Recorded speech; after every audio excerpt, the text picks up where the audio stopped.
तो सारी आईपीएल टीमों की ऑफिशियल रिटेन और रिलीज प्लेयर की लिस्ट आ चुकी है और हम जिस टीम को सबसे पहले कवर कर रहे हैं वो है हमारी चेन्नई सुपर किंग। और सबसे पहले वीडियो को स्टार्ट करते हैं और सबसे पहले उनके रिटेन प्लेयर के ऊपर बात करते हैं। तो हमारे सबसे पहले खिलाड़ी जिनको चेन्नई ने रिटेन किया है वो हमारे थाला, वो है हमारे एमएसडी। और देखिए ये हमारे कप्तान रहेंगे आईपीएल 2023 में, ये भी ऑफिशियल हो चुका है। उसके बाद जो दूसरे खिलाड़ी हैं जो रिटेन हुए हैं वो है डेविन कॉनवे और तीसरे खिलाड़ी जो है वो है ऋतुराज गायकवाड़। और आपको ये बात तो अब कंफर्म माननी पड़ेगी कि डेविन कॉनवे और ऋतुराज गायकवाड़ आपको ओपनिंग करते हुए दिखेंगे आईपीएल 2023 में चेन्नई के लिए। उसके बाद जो अगले बैट्समैन है जिनको रिटेन किया गया है चेन्नई के द्वारा वो है अंबती रायडू। और अंबती रायडू के ऊपर हमने 50-50 वाला आंकड़ा लगाया था और चेन्नई ने इनको रिटेन कर लिया है। उसी के साथ जो अगले बल्लेबाज है जिनको चेन्नई ने रिटेन किया है वो है शुभ्रांशु सेनापति। उसके बाद अब आते हैं चेन्नई के ऑलराउंडर्स की तरफ जो कि one of the best allrounders लेके बैठी हुई है। और सबसे पहले नाम वो हमारे रविंद्र जडेजा और शायद आने वाले समय में चेन्नई के नए कप्तान। उसके बाद मोइन अली और शिवम दुबे। तो यहाँ पर आप तीन नाम देखें, तीन की तीनों काफी तगड़े और काफी बड़े नाम है। उसी के साथ जो युवा सितारे आगे जाके चेन्नई को संभाल सकते हैं, चेन्नई का मिडल ऑर्डर देखिए मजबूत बना सकते हैं, वो है राजवर्धन हंगरेकर और काफी तगड़े ऑलराउंडर है, इसमें कोई शक नहीं है। उसके बाद देखिए जो अगले खिलाड़ी हैं जो काफी तगड़े ऑलराउंडर है वो है ड्वेन पेटोरेस। यहाँ पर मैंने आपको बताया था कि क्रिस जॉर्डन या फिर ड्वेन पेटोरेस इनमें से किसी एक को चेन्नई को चुनना पड़ेगा और यहाँ पर चेन्नई गई है ड्वेन पेटोरेस के साथ, जो कि एक सही डिसीजन भी है। उसके बाद मिचेल सेंटर, यहाँ पर मिचेल सेंटर को रिटेन करने का जो फैसला है वो मुझे पसंद नहीं आया। इससे अच्छा होता कि डैरेन ब्रावो को रिटेन कर लिया जाता, लेकिन अब यहाँ पर मिचेल सेंटर जो कि रिटेन हुए हैं। तो यहाँ पर इतने ऑलराउंडर है जिनको रिटेन किया गया है चेन्नई के द्वारा। अब आते हैं चेन्नई के बॉलर्स की तरफ जिनको उन्होंने रिटेन किया है। सबसे पहला नाम तुषार देशपांडे और उसके बाद सिमरनजीत सिंह। ये दो के दोनों को मैंने कहा था कि रिलीज कर देना चाहिए, लेकिन चेन्नई ने ऐसा किया नहीं।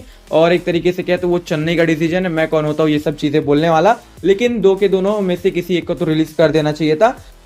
उसी के साथ जो अगले बॉलर है जो रिटेन हुए हैं वो है मुकेश चौधरी और मतीशा परिराना। और दो के दोनों आगे जाके चेन्नई के फ्यूचर बॉलर हो सकते हैं, क्योंकि दो के दोनों की जो एज है वो काफी कम है और बॉलर्स के अंदर जो है ना काबिलियत बहुत ज्यादा है। मुकेश चौधरी को तो हमने काफी भली भांति देखा भी है। उसके बाद जो हमारे प्रिय खिलाड़ी दीपक चहर, 14 करोड़ जिनकी प्राइस थी आईपीएल 2022 में और आईपीएल 2023 में भी उतनी रहेगी, तो दीपक चहर भी रिटेन प्लेयर की लिस्ट में है।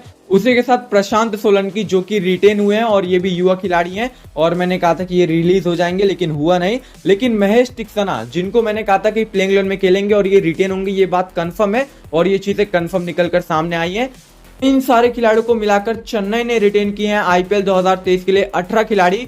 और एक तरीके से कहें तो अब बढ़ते हैं चेन्नई के रिलीज प्लेयरों की तरफ और उसके बाद मैं आपको उनकी पर्स मनी भी बताऊंगा। तो सबसे पहले खिलाड़ी जिनको चेन्नई ने रिलीज किया और काफी बड़े नाम है और थोड़ा धक्का सा दे गया मुझे, वो है डैरेन ब्रावो। और देखिए अब मुझे समझा नहीं कि इनको रिलीज क्यों किया गया, बस एक रीजन जो मुझे थोड़ा वैलिड लगा वो इनकी एज वाली थी, वरना इनकी जो आईपीएल 2022 में परफॉर्मेंस थी वो भी काफी अच्छी थी, बाकी चेन्नई के बॉलर्स के मुकाबले तो और ज्यादा अच्छी थी। उसी के साथ बात करते हैं जो दूसरे रिलीज प्लेयर है चेन्नई के, वो है रॉबिन उथप्पा और ये तो कंफर्म थे कि ये रिलीज होने वाले हैं। उसके बाद बात करते हैं अगले खिलाड़ी की, तो वो है एडम मिल। एडम मिल भी देखिए एक तरीके से रिलीज हो चुके हैं। उसी के साथ हरी निशांत जो कि रिलीज प्लेयर की लिस्ट में है। उसी के साथ क्रिस जॉर्डन जो कि कंफर्म थे कि रिलीज होने वाले हैं, क्योंकि आईपीएल में इनका दाल गलता नहीं और दाल गलता नहीं तो इनकी जरूरत है भी नहीं।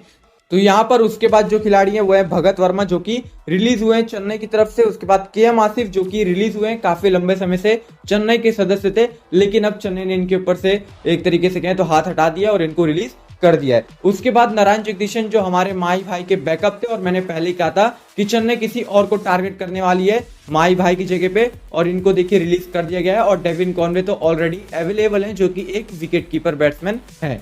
तो इन सब खिलाड़ियों को मिला दे तो चेन्नई ने रिलीज किए हैं कुल 8 खिलाड़ियों को। उसके बाद अब चेन्नई की जो बची हुई पर्स मनी है वो है 20.45 करोड़ रुपए। तो ये बची हुई पर्स मनी है जो वो मिनी ऑक्शन में लेके जाएंगे।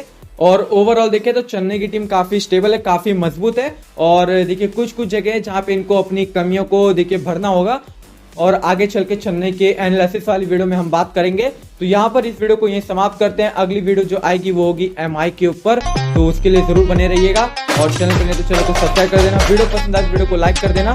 मिलते हैं फिर अगली वीडियो में, तब तक के लिए आप अपना ध्यान रखिए, वरना आप अपना ध्यान नहीं रखेंगे तो हमारी वीडियो कौन देखेगा।